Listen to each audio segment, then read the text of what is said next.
अस्मद् नमः। अस्मद् परम गुरुभ्यो नमः।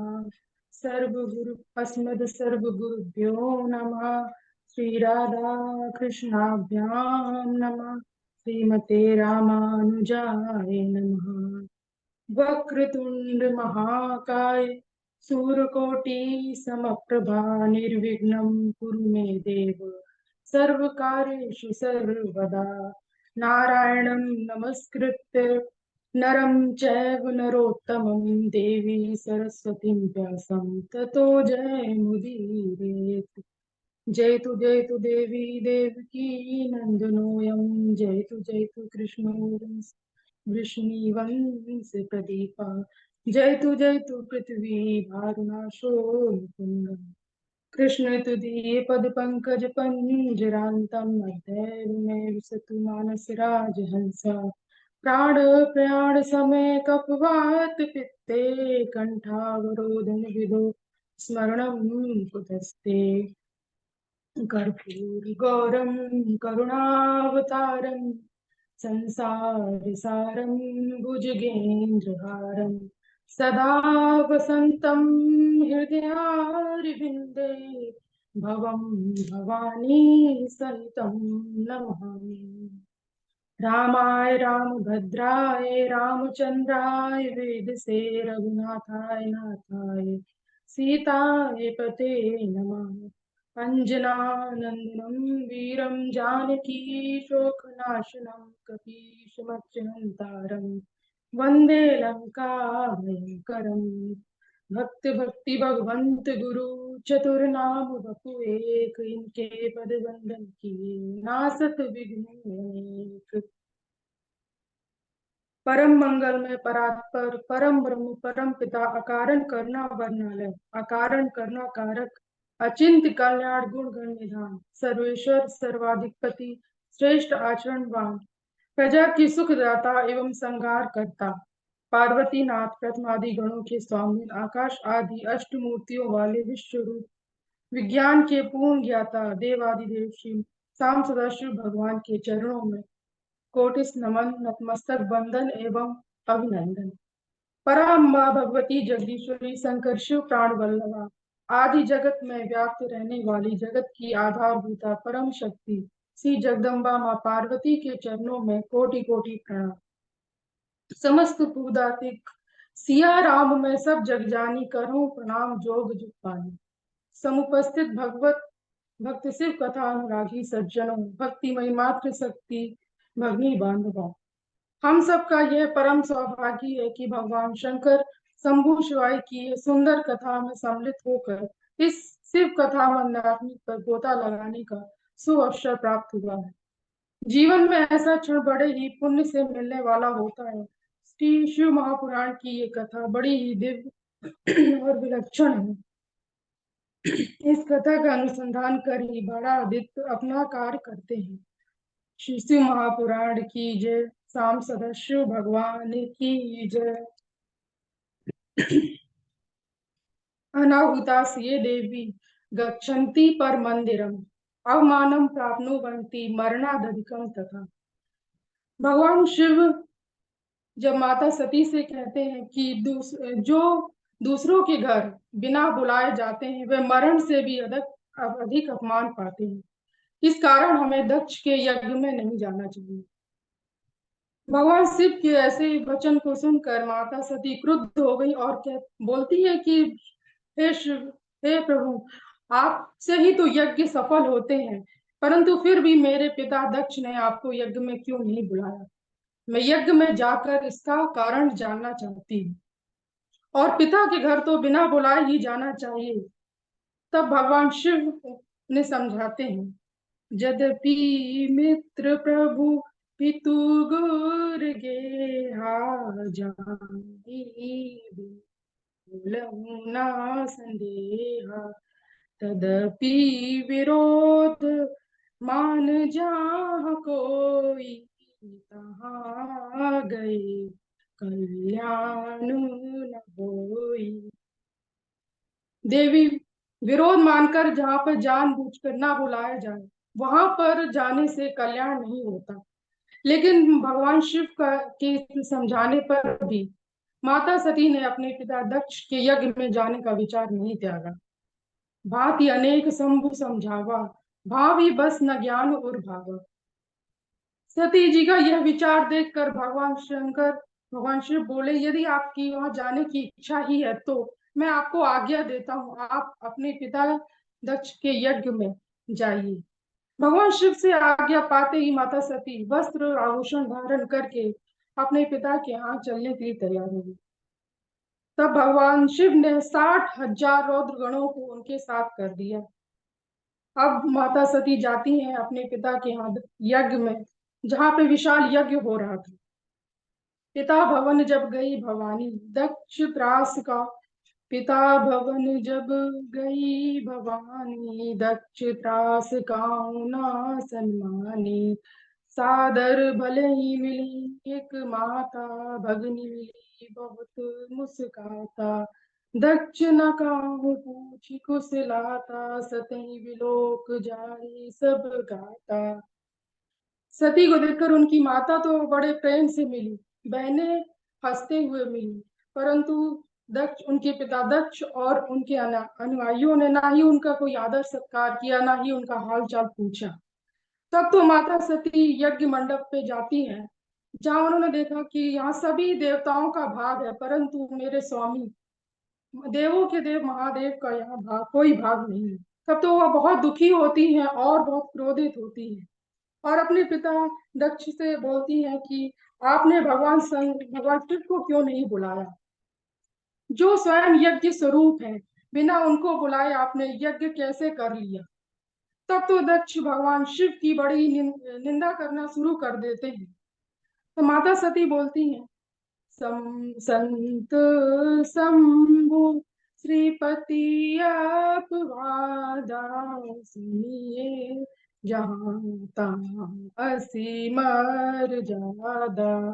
काट ही तासु जी सो बसाई, श्रवण मूढ़ चलिया पराई। पिताजी जो शिव की निंदा करता है अथवा सुनता है, वह तो नरक, वो दोनों ही नरकगामी होते हैं। अपने स्वामी का अपमान सुनकर मेरे जीने का क्या लाभ। मैं अग्नि में प्रवेश कर कर अपने शरीर को त्याग दूंगी। यदि शक्ति हो तो शिव की निंदा करने वाले की जीवा काट देनी चाहिए। अगर असमर्थ है तो कान मूंद कर वहां से चले जाना चाहिए।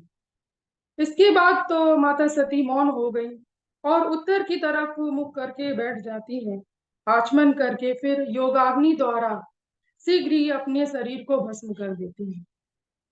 सती ने जैसे ही माता सती ने देह त्यागी, वहां हाहाकार मच गई। शिवगण जो है शोक में भर के अपने ही अंगों को छेदने लगे। 60,000 गण जो थे उसमें 20,000 गण तो स्वयं ही नष्ट हो गए शोक के कारण। जो बचे थे वह भी दक्ष को मारने के लिए भागे। तब तो महर्षि भृगु ने वेद मंत्रों से अग्नि में आहुतियां दी, जिससे भृगु नामक बहुत से देवता प्रकट हुए और उनका शिव गणों के साथ युद्ध हुआ। उन्होंने शिव गणों की जो शक्ति थी उसे छीड़ कर दिया। तब तो दक्ष शादी को सुनाते हुए आकाशवाणी होती है, रे रे दक्ष दुराचार दंभाचार परायणा, किम कृतम ते महामूढ़ कर्म चानर्थ कारकम। रे दुराचारी तथा दंभ वृत्ति में तत्पर दक्ष, हे महामूढ़, तुमने ये कैसा अनर्थकारी कर्म कर डाला। तूने सती को तथा भगवान शिव का पूजन नहीं किया, शिव की अर्धांगिनी सती का आदर नहीं किया। वह अनादि शक्ति जगत की सृष्टा राधिका कल्पांत में संहारिका है, और तुमने उनका सत्कार नहीं किया, इसलिए तेरा यज्ञ नष्ट हो जाएगा। भगवान शिव से विमुख होने पर कोई भी देवता तेरी सहायता करने के योग्य नहीं है। आकाशवाणी को सुनकर तो सभी आश्चर्य करने लगे। इधर शिव गणों ने के द्वारा देवी के देह त्यागने का सारा वृत्तांत सुन महादेव के क्रोध का अंत न रहा।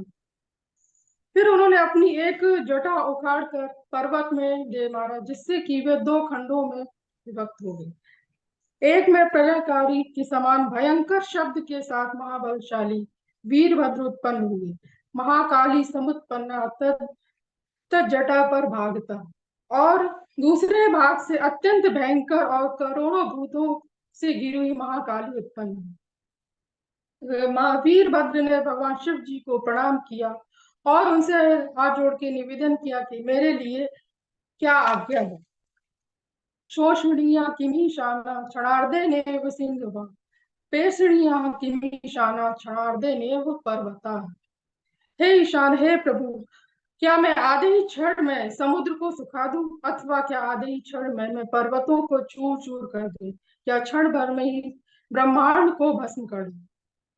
यह सुनकर भगवान शिव ने वीरभद्र को आशीर्वाद देते हुए बोले कि हे तात वीरभद्र, ब्रह्मा का पुत्र दक्ष, वह बड़ा ही अहंकारी है और मेरा विरोधी है। तुम उसके यज्ञ में जाकर उसको तथा उसके यज्ञ को विध्वंस करो, वहां पे आया हुआ कोई भी दंड से बचने ना पाए। भगवान शिव के इस प्रकार के वचन सुनकर उन्हें भगवान शिव को प्रणाम किया और दक्ष के यज्ञ को विध्वंस करने के लिए चल पड़े।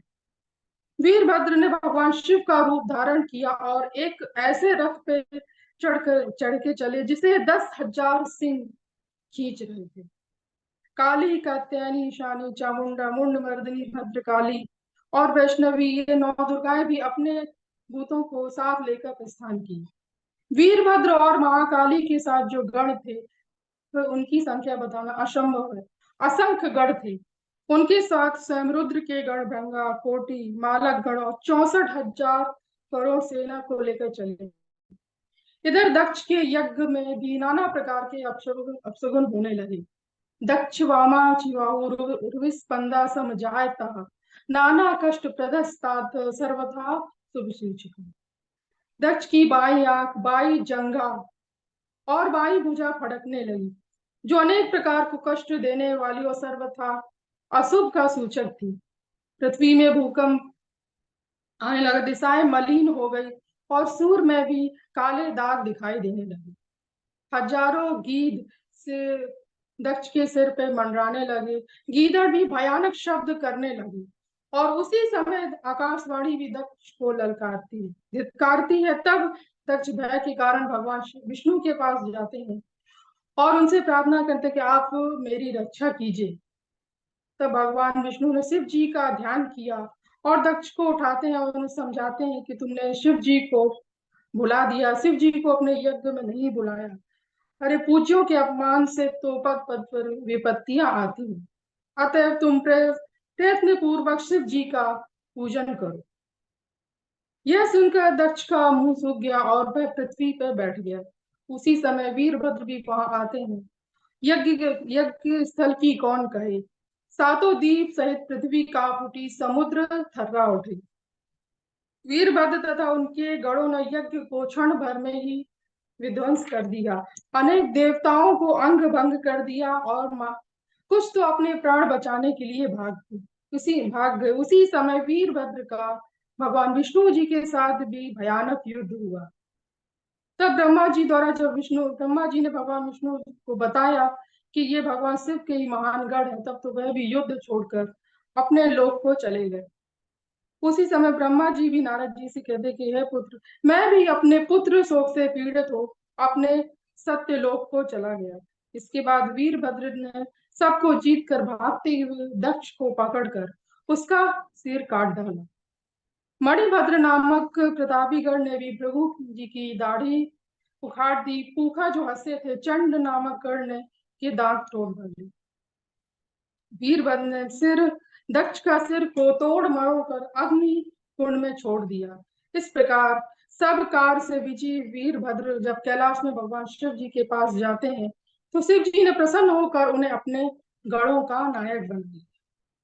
तब नारद जी ने ब्रह्मा जी से पूछा कि प्रभु, शिव जी से विमुख होकर विष्णु जी दक्ष के यज्ञ में क्यों गए, जिससे उन्हें उनका जो है अपमान हुआ।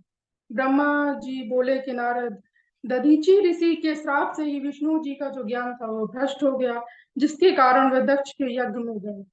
नारद जी ने पूछा कि मुनि, दधीची ने श्राप क्यों दिया था। तो ब्रह्मा जी बोलते हैं, समुत्पन्नो महातेजाम राजर्षु इति स्मृता अभून् मित्रम दधीचि मुनीन्द्रस्य महाप्रभु। राजा ध्रुव नाम से एक प्रसिद्ध तेजस्वी राजा उत्पन्न हुए।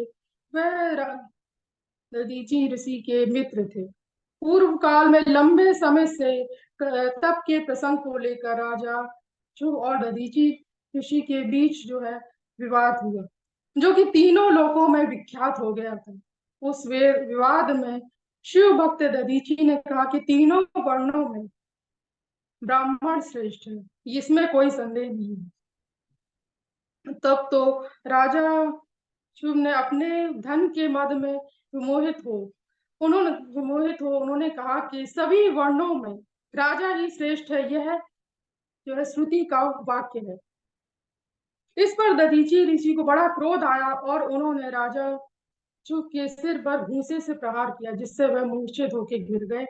जब चेतना वापस आई तो उन्होंने राजा ऋषि दधीचि पर जो है वज्र से प्रहार किया। उससे घायल होकर दधीचि ऋषि पृथ्वी पर गिर पड़े और उन्होंने शुक्राचार्य जी का स्मरण किया। तब शुक्राचार्य जी आते हैं, उन्हें पूर्ण रूप से स्वस्थ करते हैं और फिर वैदिक महामृत्युंजय का उपदेश करते हैं। वैदिक महामृत्युंजय की आराधना तथा जप से भगवान शिव प्रसन्न होकर प्रकट हो गए और वर मांगने को बोलते हैं। तब दधीचि ऋषि बोले, देव देव महादेव मह्यम देहि वरत्रयम् वज्रास्थित्व महोदयत्व मदीनत्वम् ही सर्वता। हे महादेव, आप मुझे 3 वर दीजिए। पहले कि मेरी हड्डियां जो हैं वह वज्र की हो जाएं, दूसरा कोई भी मेरा वध ना कर सके, और तीसरा मैं सर्वदा अधीन यानी हमेशा प्रसन्न हूँ। भगवान शिव ने प्रसन्न होकर उन्हें तीनों वर दिए और तथास्तु कह के फिर अंतर्ध्यान। अब तो मुनि दधीचि प्रसन्न होते हैं और फिर राजा शिव के स्थान पे जाते हैं और उसके बाद राजा शिव के मस्तक पर पाद मूल से प्रहार किया। तब तो विष्णु जी की माया से गर्वित राजा शिव ने भी क्रोधित हो दधीचि ऋषि के छाती पर वज्र से प्रहार किया, परंतु दधीचि ऋषि को वज्र से किसी प्रकार की कोई चोट नहीं आई, जिससे राजा शिव को बड़ा ही आश्चर्य हुआ। और तब तो राजा शिव को दधीचि ऋषि ने परास्त कर दिया। उस पराजय से लज्जित होकर राजा शिव तपस्या करने के लिए चले, भगवान श्री हरि की आराधना करने लगे। तो भगवान विष्णु उन्हें प्रसन्न होकर दर्शन देते हैं। विष्णु भक्त राजा शिव ने दधीचि ऋषि द्वारा अपना अपमान और सारा वृत्तांत उन्हें बताया। तब भगवान विष्णु जी कहते हैं कि भगवान शिव के भक्तों को किसी का भय नहीं है। अरे उन्हें दुख देने पर तो मेरे जैसे देवताओं के लिए भी श्राप का कारण बन जाता है। भगवान ने कहा कि हे राजन, मैं आपके लिए दधीचि ऋषि को जीतने का प्रयास करूंगा। ब्रह्मा जी बोले कि हे नारद, एक दिन राजा शिव का कार्य सिद्ध करने के लिए भगवान विष्णु महर्षि दधीचि के आश्रम पहुंचे और उनसे कहते कि मैं आपसे वरदान मांगने आया हूँ। परंतु उन्होंने नेत्र बंद करके देख लिया, सारा जान लिया कि ये भगवान विष्णु ही है, और कहते कि आप अपना ब्राह्मण का वेश त्याग दीजिए। मैं जान गया हूँ कि आप राजा शिव के कार्य को सिद्ध करने के लिए मुझे छलने आए हैं। तब तो लज्जित होकर भगवान विष्णु ने कहा कि महामुनि, आपका कथन जो है सर्वथा सत्य है। मैं आप शिव भक्तों को किसी का भी भय नहीं है, परंतु आप मेरे कहने से राजा के पास जाकर उनसे कहें कि मैं आप तुमसे जो है डरता हूँ। ऐसे ही भगवान विष्णु के इस प्रकार के वचन सुनकर दधीचि ऋषि हंसते हैं और बोलते हैं, मैं शिव के प्रभाव से कहीं भी किसी से नहीं डरता, फिर उससे क्यों ऐसा कहने जाऊं। तब तो भगवान विष्णु को बड़ा क्रोध आया और अपना चक्र सुदर्शन उठा लिया महर्षि को मारने के लिए, परंतु ब्राह्मण पर वह नहीं चला। तब दधीचि ऋषि ने कहा, शिव जी का यह अस्त्र मुझ जैसे ब्राह्मणों पे के लिए नहीं। यदि आप मुझ पर क्रोधित हैं तो ब्रह्मास्त्र आदि अस्त्रों का प्रयोग कीजिए। तब तो विष्णु जी ने दधीचि ऋषि को पराक्रमहीन ब्राह्मण समझकर पुनः अपना अस्त्र चलाया। इंद्र आदि सभी देवताओं ने भी बड़े वेग से अपने अस्त्रों को चलाया, परंतु शिव भक्त दधीचि ने मुट्ठी भर कुशा को उठाकर उन पर छोड़ा। वह कुशा कालाग्नि के समान त्रिशूल बनकर प्रलयाग्नि के समान अपनी ज्वाला से सभी देवताओं के वस्त्र को शांत कर डाला। देवता पराक्रमहीन हो गए, वहां से भाग चले, परंतु केवल विष्णु जी ही युद्ध करते रहे। तब ब्रह्मा जी बोलते हैं, नारद, मैं ब्रह्मा राजा को साथ लेकर उस युद्ध को देखने गया और फिर मैंने युद्ध को रोका।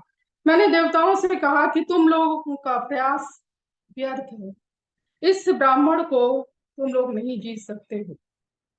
तब भगवान विष्णु ने भी युद्ध बंद कर दिया, परंतु दधीचि ऋषि का जो क्रोध था वह शांत नहीं हुआ। उन्होंने श्राप दिया कि समय आने पर आप रुद्र की कोपाग्नि से भस्म हो जाओगे।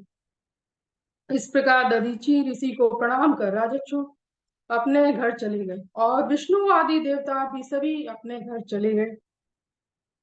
तदेवं तीर्थमभवत् स्थानेश्वर इति स्मृतम।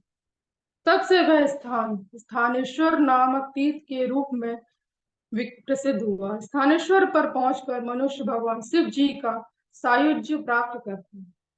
नारद जी बोलते हैं कि हे महाभाग, जब वीरभद्र दक्ष का यज्ञ विध्वंस करके कैलाश गए तब क्या हुआ? ब्रह्मा जी बोले कि नारद, जब रुद्र की सेना से घायल देवताओं ने मुझे आकर दक्ष के विध्वंस का समाचार बताया, तब मैंने शिव जी का स्मरण कर वैकुंठ को गया और भगवान विष्णु की स्तुति की। उन्होंने कहा कि दक्ष ने अपराध किया है जो अपने यज्ञ में भगवान शिव जी को भाग नहीं दिया, जिसके द्वारा हम सभी शिव जी के अपराधी हैं और हम सबको भगवान शिव की शरण में जाकर उनकी स्तुति करना चाहिए। तब तो ब्रह्मा विष्णु आदि सभी देवता कैलाश में जाते हैं जहाँ भगवान शिव विराजमान थे।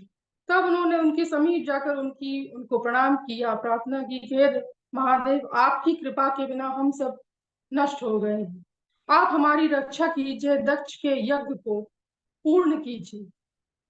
बग देवता की आंखें, पूखा देवता के दांत, उनको दांत प्रदान कीजिए तथा सभी देवताओं को स्वस्थ कीजिए और आज से यज्ञ का जो अवशिष्ट पदार्थ है वो आपको प्राप्त होगा। ऐसा कहकर मुझ ब्रह्मा सहित सभी विष्णु ने हाथ जोड़कर भगवान शिव जी के चरणों में गिर पड़े। तब भगवान शंकर प्रसन्न होकर देवताओं को धैर्य बनाते हैं और बोलते हैं कि देवों सुनो, मैंने तुम सबको क्षमा किया। मैंने दक्ष का यज्ञ विध्वंस नहीं किया, परंतु जो दूसरों का बुरा सोचता है, चाहता है, उसका बुरा होता है। भगवान शिव कहते हैं कि हे गणों, दक्ष के सर पर के स्थान पर बकरे का सिर लगा दो। भक्त देवता सूर्य के नेत्र से देखेंगे, पूखा के दांत हो जाएंगे और मेरा विरोधक जो भृगु है बकरे की दाढ़ी मूछ पाएगा। सभी देवता जिनके अंग भंग हो गए वे सब स्वस्थ हो जाएंगे। दक्ष को जब बकरे का सिर लगा और वह जीवित होकर उठा तो प्रसन्न चित्र से भगवान शिव का दर्शन किया और जो उसका जो कलुषित हृदय था वह निर्मल हो गया और उसने शिव जी की स्तुति की। तब भगवान शंकर उसकी स्तुति से प्रसन्न होते हैं और कहते हैं कि हे दक्ष प्रजापति सुनो, मैं यद्यपि तुम्हें स्वतंत्र हूँ परंतु भक्तों के वश में हूँ। भक्तों में ज्ञानी भक्त जो है वह सर्वश्रेष्ठ है, वह मेरा ही रूप है, उससे अधिक प्रिय मुझे कुछ भी नहीं। तू दक्ष केवल कर्मों के द्वारा ही इस संसार सागर से तरना चाहता है, मुझे तेरे ये कर्म अच्छे नहीं लगे, इस कारण से मैंने तेरा यज्ञ विध्वंस कर दिया। अब तू मुझे ही परमेश्वर जानकर बुद्धि पूर्वक ज्ञान परायण हो, सावधानी से कर्म कर। तू यह जान के मैं शंकर ही जगत की उत्पत्ति, स्थिति और संहार करता हूँ और क्रिया के अनुसार विभिन्न नामों को धारण करता हूँ। हरि भक्तो ही माम निंदे तथा सेवो भवे देदी, तयो शापा भवे युस्ते तत्व प्राप्तिर भवे नहीं। यदि कोई विष्णु भक्त मेरी निंदा करता है और मेरा भक्त विष्णु की निंदा करता है तो आपको जो दिए गए समस्त श्राप है उनको प्राप्त होंगे और निश्चय ही उन्हें तत्व ज्ञान की प्राप्ति नहीं हो सकती। इस प्रकार शंकर जी के वचनों को सुनकर शीघ्र ही भगवान शिव के नाम का जाप करने किया। सब देवताओं के साथ शिव जी को भी यज्ञ में भाग दिया और दक्ष ने से यज्ञ का यश गान करते हुए अपने अपने धाम को चले गए। इस प्रकार दक्ष की पुत्री सती अपना शरीर त्याग कर हिमालय की पत्नी के गर्भ से उत्पन्न हुई और महान तप कर भगवान शिव को प्राप्त करती है। बोले श्याम सदा शिव भगवान की जय, शिव महापुराण की जय। आज हम थे। बहुत बढ़िया, बहुत अच्छा। बहुत अच्छा पवन प्रसंग रहा। बड़ा पूर्व का आपके वक्तव्य से आपकी पूर्व की तैयारी भी दिख गई। बहुत अच्छा, ठाकुर जी कृपा बनी रहे भगवान श्याम सदाशिव पे।